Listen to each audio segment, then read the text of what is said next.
No, it's a Maggid. Maggid. Maggid. The Maggid. Like, I am like a modern day Maggid. I tell inspiring Torah stories, and people get so excited about Torah that they go out and they do a mitzvah. Okay, you know what? You're supposed to be off stage right now.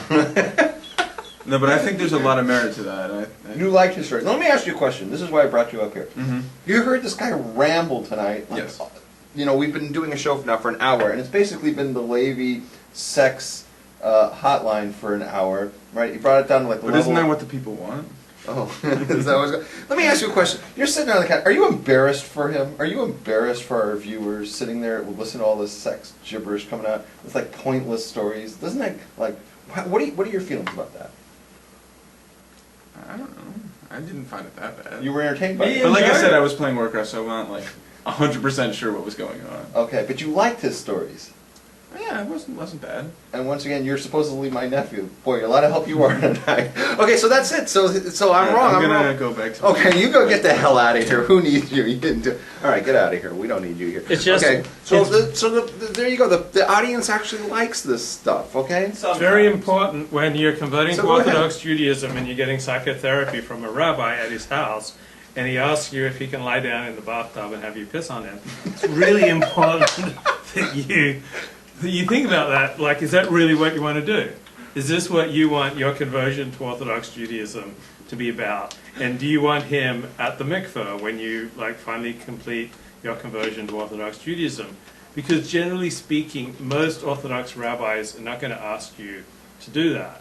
So if you get the odd loon who does ask you to do that, then, you know, how do you want to react? So you may want to think it through. Perhaps you should talk about it with your psychotherapist, who is the loony rabbi. Thank you very much, Levy, for all that. That was very informative, very inspiring. Wow, and our audience is going nuts, right? Because the applause sign is on now. Applause, applause. Okay, very good. That was. Are water sports big in like Orthodox Jewry? Because I haven't really heard much about water sports. Water sports? Yeah. In Orthodox Jewry? Yeah. The like, mikveh. No, like, you know, urination games and stuff like that. You know what, Levy? I don't go there, so I don't know. Now, there are some questions from the people in our audience. Emma asked 2 questions. She wants to know, if she wear my hat? And the answer is, if Emma comes as a guest for our live audience, we should sell tickets to be in the live audience. If Emma comes, she can wear anything she wants. She can wear my hat or anything, you know, if you're willing to come and sit in our live audience for one of our filmings, because we do it live in front of a live audience. What is Parsha, she asked? That's the portion of the Torah that we read that week. I think Emma's a Jehovah's Witness. Is she yeah? Or she was flirting with that. Some of the Jehovah's Witness women are hot. They came to my door. Oh my God!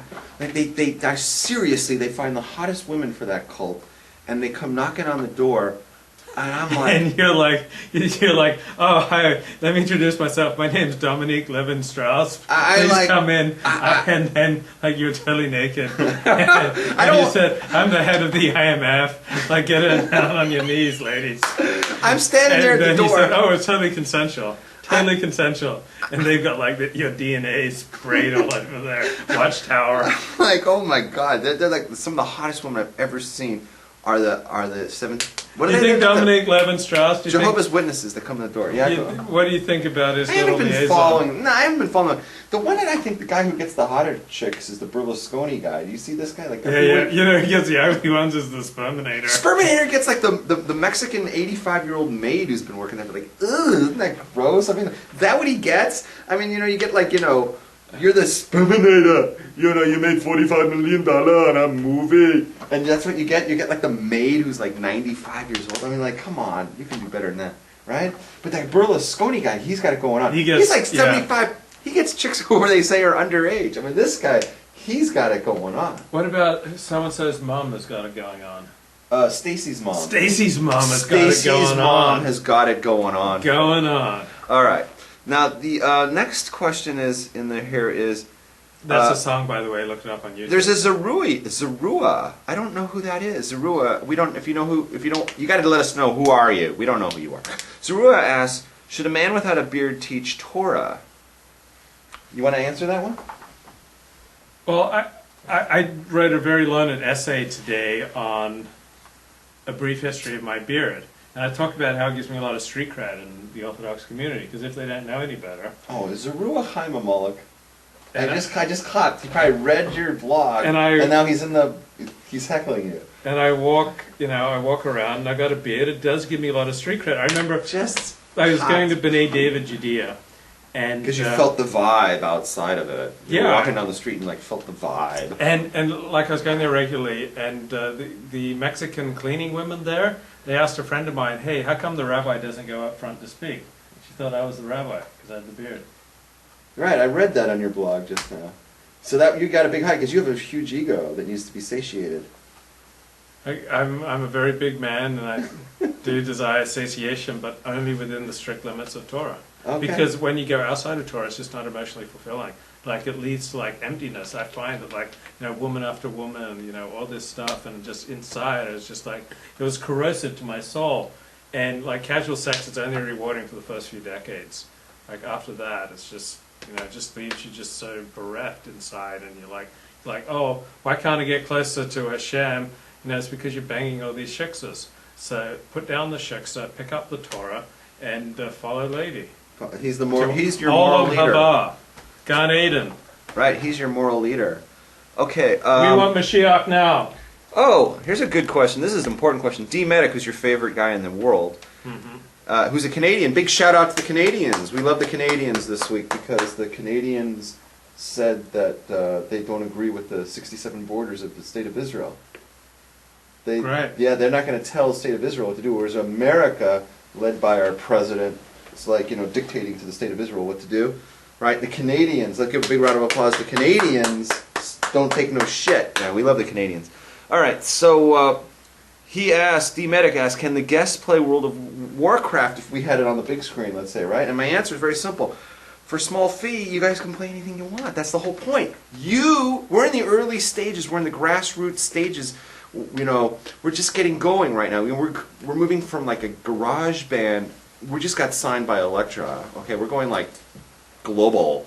We're going viral and spiral. Okay, folks. So you can like make up how. Can we learn some Gemara now? What do you think this is, a Torah talks?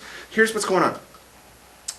You can brand this show the way you want. So if you want Warcraft up, let's say, send us some money and we can make that happen. Gemara, we'll study Gemara with you if the price is right. The price is right. We'll study Gemara. We'll study Talmud. I'll tell more stories if you like.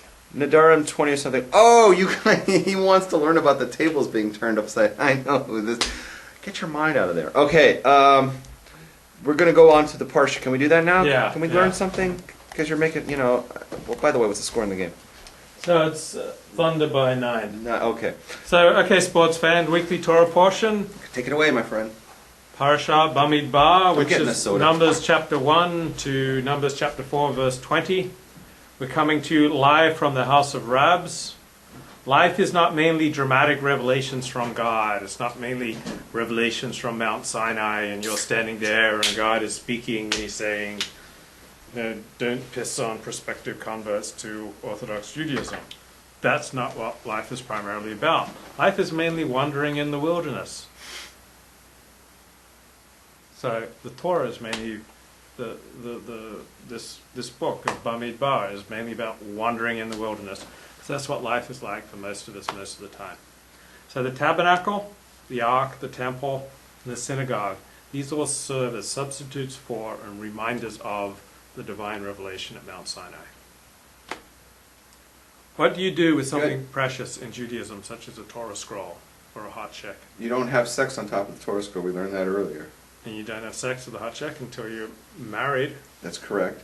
You wrap it up and you put it away. Same with women. The glory of the king's daughter is in her modesty. Precious things deserve Where does it say that? Where does it say that? I don't know. It says Kabuda de Bas Melech Penima. Where does it say that? I don't know. It says that in Tehillim. That's just what I was about to say. Okay. So Dennis Prager often says, I never eat dishes, I don't care what dishes you serve me food on. But the Torah view, however, it's obsessed with dishes. It's obsessed with the sanctity of dishes and utensils. That's in this Pasha. So dishes and utensils count. Now, you ask me, Levi, tell me the truth. I'm going to hook you up to a lie detector right now. I want to know emotionally, do you care about the sanctity of the dishes and utensils that you use? And I'd have to admit that I don't care, but this is what the Torah says. So I don't like it. I find it a pain in the butt, but